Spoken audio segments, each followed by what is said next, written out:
जय हिंद दोस्तों, स्वागत है आपका गौरी कोचिंग क्लासेज के यूट्यूब चैनल पे। तो आज के इस वीडियो में हम पढ़ने जा रहे हैं ग्रहों के बारे में। तो सबसे पहले हम देख लेते हैं बुध के बारे में, जिसे कि मरकरी कहा जाता है।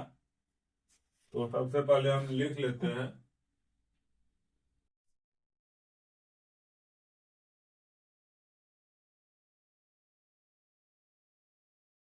इसको भी कहा जाता है मरकरी। तो मरकरी के बारे में हम लिख लेते हैं। पहला पॉइंट लिखेंगे, यह जो है सूर्य का सबसे नजदीक का ग्रह है। तो यहाँ हम लिख लेते हैं सूर्य के सबसे नजदीक का ग्रह, यह सूर्य से सबसे नजदीक का ग्रह है।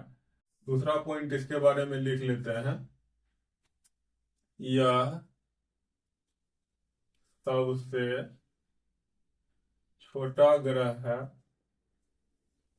यह सबसे छोटा ग्रह है। तीसरा पॉइंट इसके बारे में लिख लेते हैं कि इसके पास कोई उपग्रह नहीं है।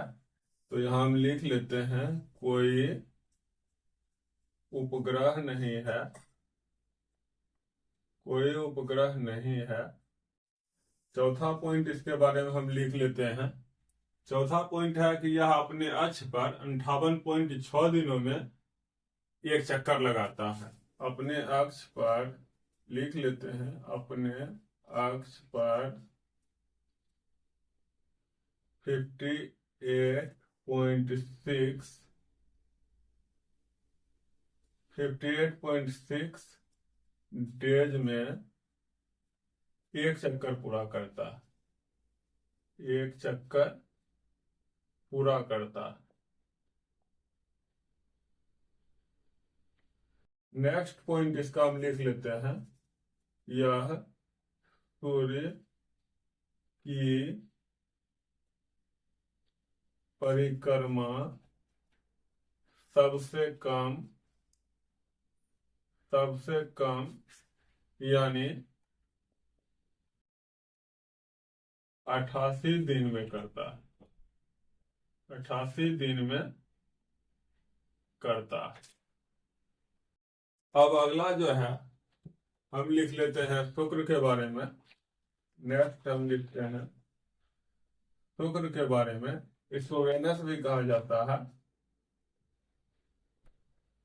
तो इसमें हम लिख लेते हैं सबसे पहला पॉइंट, यह जो है पृथ्वी का सबसे, यह बुध जो है सूर्य का सबसे नजदीक का ग्रह है और यह पृथ्वी के सबसे नजदीक का ग्रह है। पृथ्वी के सबसे नजदीक का ग्रह, यह पृथ्वी के सबसे नजदीक का ग्रह है और सूर्य से दूरी के अनुसार इसका क्रम दूसरा है। सूर्य से दूरी के अनुसार इसका क्रम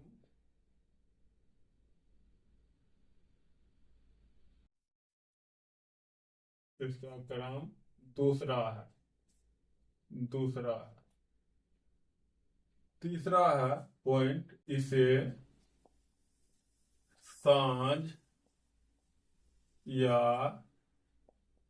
भोर का तारा भी कहा जाता है। कहा जाता है।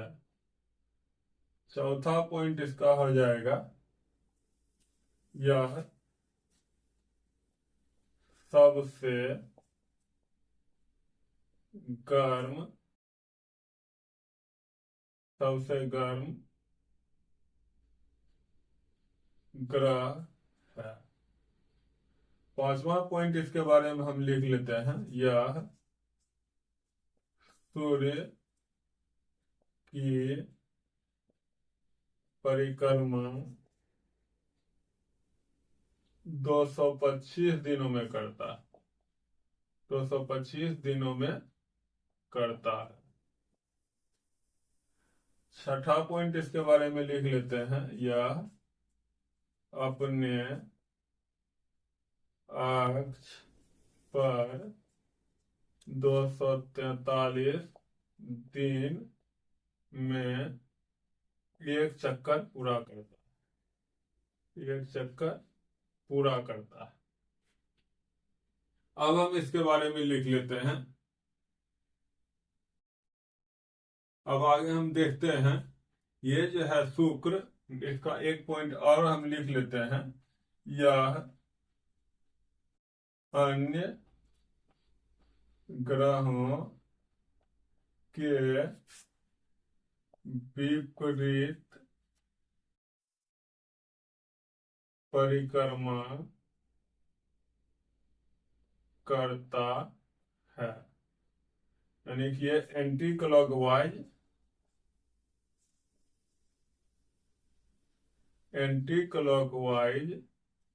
ये रेगुलेशन करता है। अब आप इसका स्क्रीनशॉट ले सकते हैं। अब आगे हम पढ़ेंगे मार्स के बारे में, जिसको कि मंगल ग्रह भी कहा जाता है। मंगल ग्रह भी कहा जाता है, इसको कहा जाता है मार्स कहा जाता है। इसके बारे में हम सबसे पहला पॉइंट लिख लेते हैं। इसको लाल ग्रह कहा जाता है। इसको लाल ग्रह यानी कि रेड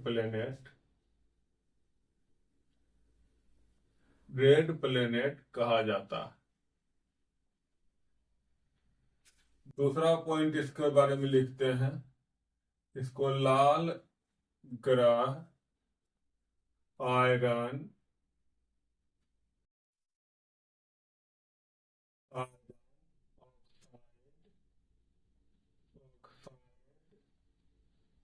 की उपस्थिति के कारण कहा जाता है। आयरन ऑक्साइड की उपस्थिति के कारण इसको लाल ग्रह कहा जाता है। तीसरा पॉइंट इसके बारे में लिख लेते हैं। इसका कक्षीय तल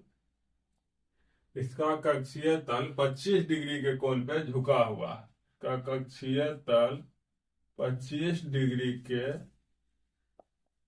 कोण पर झुका हुआ है। नेक्स्ट इसका पॉइंट लिख लेते हैं। अगला पॉइंट है, इस पर पृथ्वी के समान ऋतु परिवर्तन होता है। इस पर पृथ्वी के समान ऋतु परिवर्तन होता है। ऋतु परिवर्तन होता है। चौथा पॉइंट, अब इसका हम पांचवा पॉइंट लिख लेते हैं। यह अपने अक्ष पर 24 घंटे में एक चक्कर पूरा करता है। अपने अक्ष पर 24 आवर यानी कि 24 घंटे में एक चक्कर पूरा करता है। एक चक्कर पूरा करता है। आज सूर्य की परिक्रमा करने में, अब नेक्स्ट पॉइंट लिख लेते हैं हम। सूर्य की परिक्रमा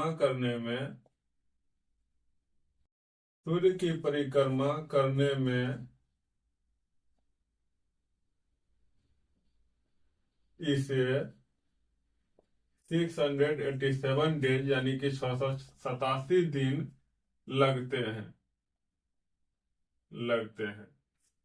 अब अगला पॉइंट हम लिख लेते हैं। सातवां पॉइंट है, इसके दो उपग्रह हैं। पहला हो गया फोबोस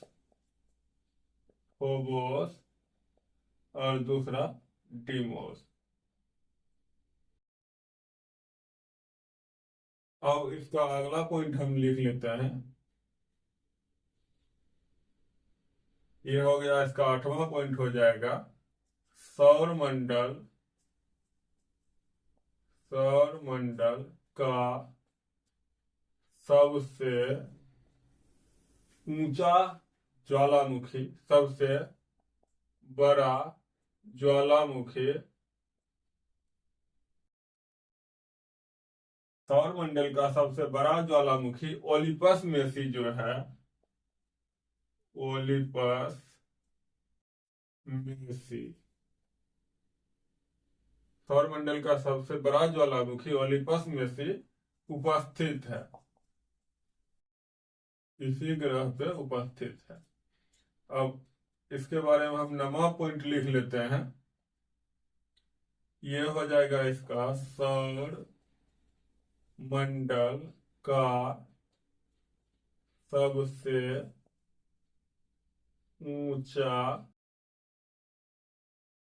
सबसे ऊंचा पर्वत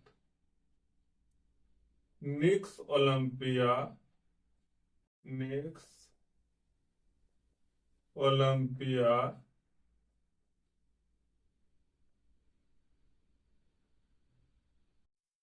इसी ग्रह पर निक्स ओलंपिया उपस्थित है। डायरेक्ट हम लिख लेते हैं निक्स ओलंपिया उपस्थित है। अब आप इसका स्क्रीनशॉट ले सकते हैं। तो जय हिंद दोस्तों, आज के लिए बस इतना ही। नेक्स्ट हम और ग्रहों के बारे में अगले वीडियो में पढ़ेंगे। वीडियो अच्छा लगा हो तो लाइक, सब्सक्राइब और शेयर करें। जय हिंद, जय भारत।